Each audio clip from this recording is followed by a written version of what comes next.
Thank you all very much. And now let's begin the question period. All right. Question number 1. I'll read the question and give you a few seconds to think about it, and then we'll call.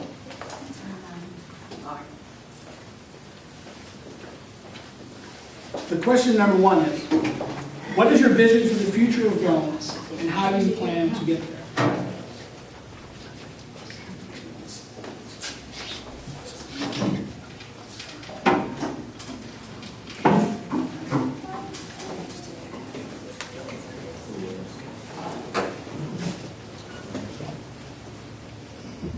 Okay, we'll begin with Patricia. Patricia? Okay. Let's start, please. Shall I stand? Whatever you're comfortable. Make sure it's kind of hard to make it up here. You know, I moved out here 12 years ago, shortly after, well, a couple of years after 9/11. I lived in the city, and I was determined to get away from that. I moved here because it was so reminiscent of a small town in Oklahoma that my grandmother lived. And in fact, I bought a home that has an uncanny resemblance to hers. My son said, "Oh, Mother, you sure you want to do that?" I said, "Well, you know," I said, "I figure when the growth gets out here, I'm going to be smack dab in the middle of the arts district." So I think the growth is coming. That's inevitable. We do, as geographically, we could not have had a better spot. We're right on the 287 corridor. You've got the Speedway right down the street. I think that given that, and if we can get our city administration under control, that's the spending, the excessive micromanaging that our council has been so intent upon enforcing. I think if we can get this under control, you know, we're in a position where we can pick and choose what comes. We don't have to say, well, we may not ever get anything else, because it's going to come. Ellis came. You know, it's a nice, affluent community. You know, we've got Chisholm Trail. That has come. So as I say, I think that we are in an ideal position. We could not have been placed any closer to perfection. If we use our resources and use our good judgment to make those decisions. Thank you.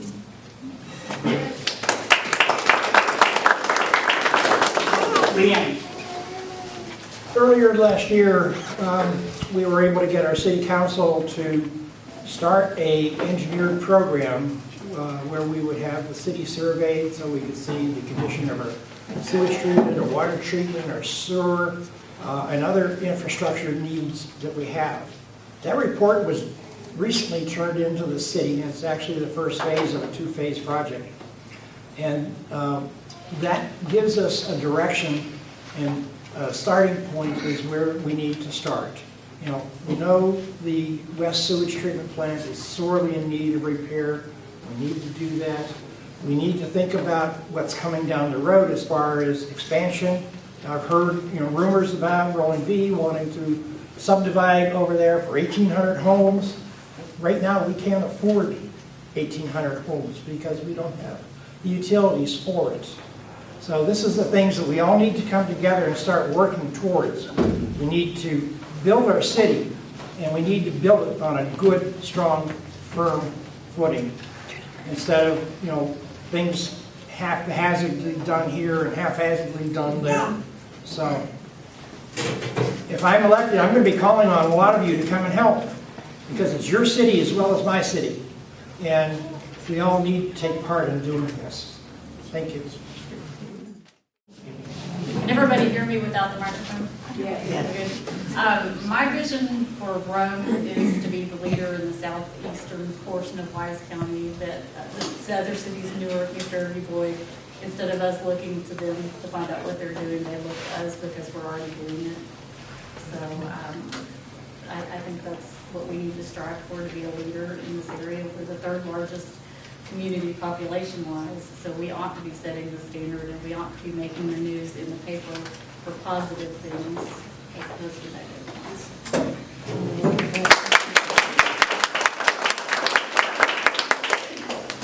Dave? Well, as I said before, I think our growth is one of our prime factors. This is a magazine that's put out by the Northwest Metroplex Chamber of Commerce the thing that jumps out to me in this is that this is for Argyle, Haslett, Justin, North Lake, Roanoke Trophy Club, and Westlake. Nowhere in there does it say Rome. We're 10 miles from the racetrack. This Metroplex Chamber of Commerce, we should be members of. We should know exactly what's going on in all these other towns. We should have a page in here telling what all is available in our area. We're behind the curve. We need to pick up our pace on getting with the rest of the world in this area, because like Michelle says, and like they say, growth is coming. And we didn't need to become prepared for it or get drug kicking and screaming into it.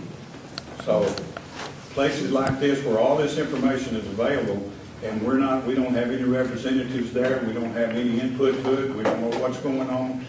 When somebody asks you, well, what's happening over there? Well, nothing, you know.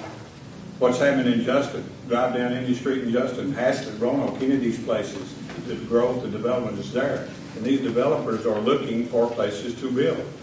These businesses are looking for places to go. If you take a quadrant of this whole area right here, Plano is here, Rome is here.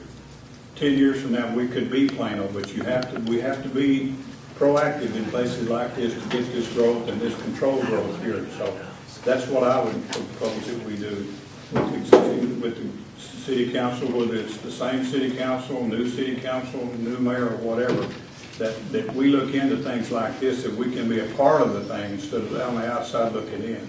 And that's what we've been doing in the last few years. Thank you. This is a very tricky question. It's two big parts. What's the vision and what's the plan? My vision is I'd like to have a residential growth here. The thing is, Trophy Club demonstrated that if you focus on just residential growth, then the residents pay a huge tax burden. So we're going to have to balance that with some business coming into town. We also need to communicate with the citizens to find out what you want. Right? If it turns out that the majority of you want to turn this into a giant truck stop and you don't have to pay any residential taxes and you want to put a huge industrial tax burden on them, well, that is an option. Right? I'd prefer not to do that. I'd like to have a residential option. But the plan, find out what you want. We take the infrastructure plan that Leanne referenced that they're working on right now, doing an assessment, take what the citizens want, and then plan out the growth. We have a 5-year plan. We need to establish that 5-year plan to meet that vision, get us on the path to that vision, update that plan annually, because one thing we all know about plans is once you start working a plan, it changes. Nothing ever stays static. So it all comes down to communication and keeping your finger on it and assessing where we are with the plan as we move forward. But it also is, let's keep an eye on what's the vision, what's the end goal, where are we trying to get? I would love to see the Rolling V turned into a whole bunch of residential, new residences.